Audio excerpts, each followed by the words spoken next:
ఓవైపు జగిత్యాలో కేసీఆర్ భారీ బహిరంగ సభ, మరోవైపు రేవంత్ అన్న కాళేశ్వరం ప్రాజెక్టు విజిటింగ్. కేసీఆర్ సభ టైంలోనే రేవంత్ అన్న మేడిగడ్డ ప్రాజెక్ట్ దగ్గరికి పోతున్నాడు. ఇక రేవంత్ అన్న ఏం చేయడు, సింపుల్, మేడిగడ్డ కాడికి పోతాడు. కాళేశ్వరానికి సంబంధించిన ఆ పిల్లర్లు ఉంటాయి కదా, ఆ కుంగిపోయినటువంటి పిల్లర్లను చూస్తాడు, మీడియాలో చూపిస్తాడు. చూపించి ఏ క్యారే ఏ కైసా ఐసా కైసా అని చెప్పి అక్కడ మాట్లాడతాడు, అధికారులతో డిస్కస్ చేస్తాడు. చేసిన తర్వాత ఆ పిల్లర్లను మేము బాగు చేపిస్తున్నాం, ఆ పిల్లర్లను రిపేర్ చేపిస్తున్నాం, ఆ పిల్లర్లను ఖచ్చితంగా మేము క్లియర్ చేస్తాం, ఇదంతా కేసీఆర్ చేసినని రేవంత్ అన్న కాటారంలో ఒక భారీ బహిరంగ సభ పెడుతున్నాడు. ఫస్ట్ మేడిగడ్డ పోతాడు, మేడిగడ్డ కాడికి పోయి ఆ పిల్లర్లు చూస్తాడు, కాళేశ్వరం ప్రాజెక్టు పిల్లర్లు. ఆడికెళ్ళి రేవంత్ అన్న పక్కనే మేడిగడ్డ పక్కన కాటారం ఉంటుంది, కాటారం అని చెప్పి మండలం, ఆ కాటారం పోయి కాటారంలోనో భారీ బహిరంగ సభ, 40 ఎకరాలలో భారీ బహిరంగ సభ రేవంత్ రెడ్డిది. ఆ భారీ బహిరంగ సభలో నాకున్నటువంటి సోర్సు, నాకున్నటువంటి అంచనా ప్రకారం రేవంత్ అన్న ఖచ్చితంగా కేసీఆర్ని తిడతారు. ఆ రోజు కేసీఆర్ని పొల్లు తిడతారు, మీరు రాసి పెట్టుకోండి. రేవంత్ రెడ్డి 20వ తారీఖు కావాలనే మేడిగడ్డ పోతున్నాడు. ఎందుకు తెలుసా? రేవంత్ రెడ్డి ఏం చేస్తాడు, ఇప్పుడు ఓవైపు కేసీఆర్ 20వ తారీఖు భారీ బహిరంగ సభ పెడుతున్నాడు కదా, రేవంత్ రెడ్డి కాటారంలో భారీ బహిరంగ సభ పెట్టి ఏం చెప్తారు తెలుసా? ఇదో ఈ కేసీఆర్ చేయబట్టే కాళేశ్వరం ఉంగిపోయింది, 1,00,000 కోట్లు అప్పు చేసిండు, కాళేశ్వరంలోకి వెళ్ళి 1 ఎకరానికి కూడా నీళ్లు బారలే, కాళేశ్వరం ప్రాజెక్టు మొత్తం కథం చేసి పడేసిండు, 1,000 కోట్ల రూపాయలు కమిషన్లు తిన్నాడు, 1,000 కోట్లు మొత్తం అవినీతి చేసిండు, కేసీఆర్ వల్లనే ఈ కాళేశ్వరం కుంగిపోయిందని చెప్పి రేవంత్ రెడ్డి డైలాగులు కొడుతూనే, ఇంకా కేసీఆర్ సిగ్గు లేకుండా బుద్ధి లేకుండా జగిత్యాలో భారీ బహిరంగ సభ పెడుతున్నాడు. ఆ సభలో జీవన్ రెడ్డిని చేర్చుకుంటున్నాడు, మా పార్టీలోకి వెళ్ళి పోయినటువంటి వ్యక్తిని ఆయన పార్టీలోకి స్వాగతిస్తున్నాడు, ఆయన పార్టీలోకి తీసుకుంటున్నాడు, కేసీఆర్కి ఏమన్నా ఉండాలి కదా అని చెప్పి ఈ మాటలు మాట్లాడతాడు రేవంత్ రెడ్డి.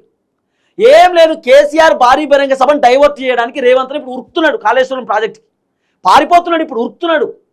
ఎందుకంటే ఎక్కడ కేసీఆర్ భారీ బహిరంగ సభ పెట్టి కాంగ్రెస్ గురించి చెప్తే, కాంగ్రెస్ ప్రభుత్వ లోపాలు చెప్తే, కాంగ్రెస్ ప్రభుత్వంతో జరుగుతున్న అవినీతి అక్రమాలు దందాలు సెటిల్మెంట్లు బ్లాక్మెయిల్లు కబ్జాలు ఇవన్నీ చెప్తే ఖచ్చితంగా తెలంగాణ ప్రజలు చైతన్యవంతులవుతారు. కేసీఆర్ మాటలు మొత్తం కూడా తెలంగాణ ప్రజలు విని ఖచ్చితంగా కాంగ్రెస్ పైన వ్యతిరేకత వస్తుంది. కాబట్టి కేసీఆర్ మాటలు వినకుండా చేయాలి జనాలనంటే కొత్త దుకాణం తెరవాలి. అందుకే కేసీఆర్ బయటకు వస్తున్న సమయంలో రేవంత్ రెడ్డి ఉరుకుతున్నాడు, పారిపోతున్నాడు, ఇట్లా జంపింగ్ ఆడికి కాళేశ్వరం ప్రాజెక్ట్. ఇంత భయం ఎందుకు? 20వ తారీఖే కాళేశ్వరం ప్రాజెక్టు ప్రోగ్రాం ఎందుకు పెట్టాలి? కేసీఆర్ భారీ బహిరంగ సభ ఇప్పుడు డిసైడ్ అయింది కాదు, 10-15 రోజుల ముందు డిసైడ్ అయింది. ఇప్పుడు రేవంత్ రెడ్డి కాళేశ్వరం కాడికి పోతా, మేడిగడ్డ చూస్తా, ఈ డైలాగులు ఎందుకు? ఇంకో ముచ్చట నాకు చాలా విచిత్రం అనిపించింది.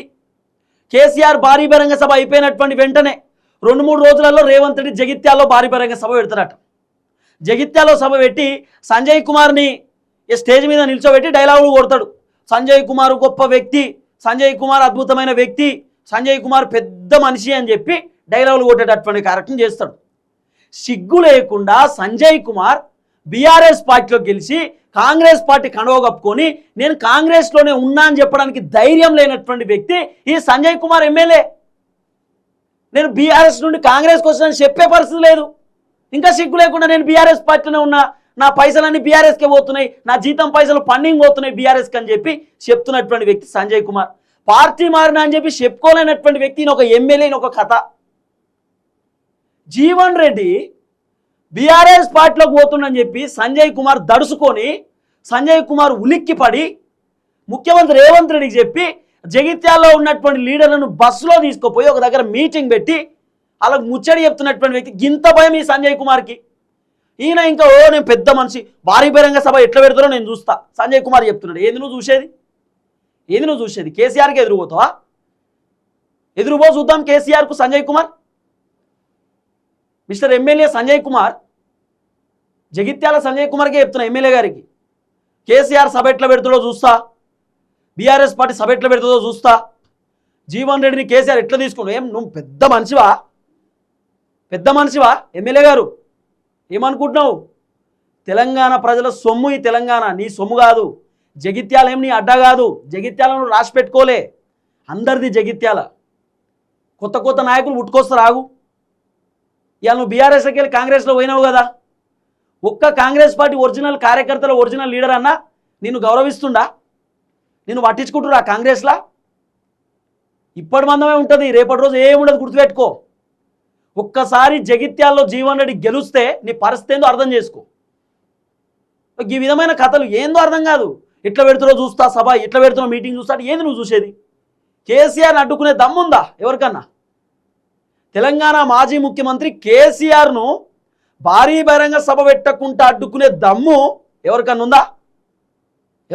ఎవరైనా ఆలోచన చేస్తారా? పోనీ రాష్ట్ర ప్రభుత్వం అడ్డుకుంటే కేసీఆర్ హైకోర్టు నుండి పర్మిషన్ తెచ్చుకుంటాడు, సుప్రీంకోర్టు నుండి పర్మిషన్ తెచ్చుకుంటాడు.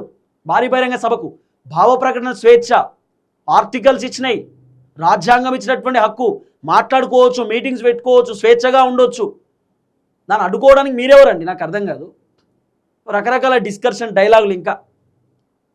కాబట్టి మొత్తానికి రేవంత్ రెడ్డి అన్న బాధ ఒకటే, కేసీఆర్ భారీ బహిరంగ సభ పెడితే ప్రభుత్వానికి డ్యామేజ్ అవుతుంది. అదే కేసీఆర్ని తిడితే, ఇప్పుడు రేవంత్ రెడ్డి చేయబోదు, అదే కేసీఆర్ సభ పెడితే ప్రభుత్వానికి, అదే కేసీఆర్ని తిడితే. అందుకే ఇప్పుడు కేసీఆర్ని తిట్టే ప్రోగ్రాం పెడుతున్నాడు కాటారంలో. కాళేశ్వరంకి పోయి ఆ పిల్లర్లు చూసి కేసీఆర్కి ఇప్పుడు గుర్తు చేస్తున్నాడు, అంటే జనాలకు గుర్తు చేస్తున్నాడు.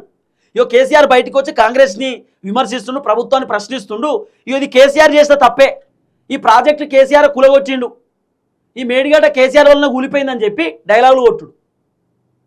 ఇదొక చర్చ. చూద్దాం ఏం జరగబోతుందో. మొత్తానికి కేసీఆర్ భారీ బహిరంగ సభ దెబ్బకు రేవంత్ అన్న ఉరుకుతున్నాడు కాళేశ్వరానికి. కేవలం రీజన్ ఒకటే, కేసీఆర్ భారీ బహిరంగ సభ డైవర్ట్ చేయాలి. డైవర్షన్ పాలిటిక్స్ ఇది, డైవర్షన్. తన వైపు జనాలను నిప్పుకోవాలనేటటువంటి ఆలోచనలో రేవంత్ అన్న ఉన్నాడు. కానీ అంత ఈజీ కాదు. ఇక జగిత్యాల ఎమ్మెల్యే సంజయ్ కుమార్ గారు, మీరేదో భారీ బహిరంగ సభ ఆపుతా, ఎట్లా పెడుతారో చూస్తా, నా నియోజకవర్గంలో పెడుతులో నేను చూసుకుంటున్నానా అని చెప్పి ఏదో డైలాగులు కొడుతున్నట. కేసీఆర్ ఏందో మాకంటే ఎక్కువ మీకే తెలుసు. కాబట్టి ఆయన అడ్డుకుంటానో ఇంకేదో అంటే అది పొరపాటు అవుతుంది. మీ పని మీరు చూసుకోరు, కేసీఆర్ పని కేసీఆర్ చూసుకుంటాడు.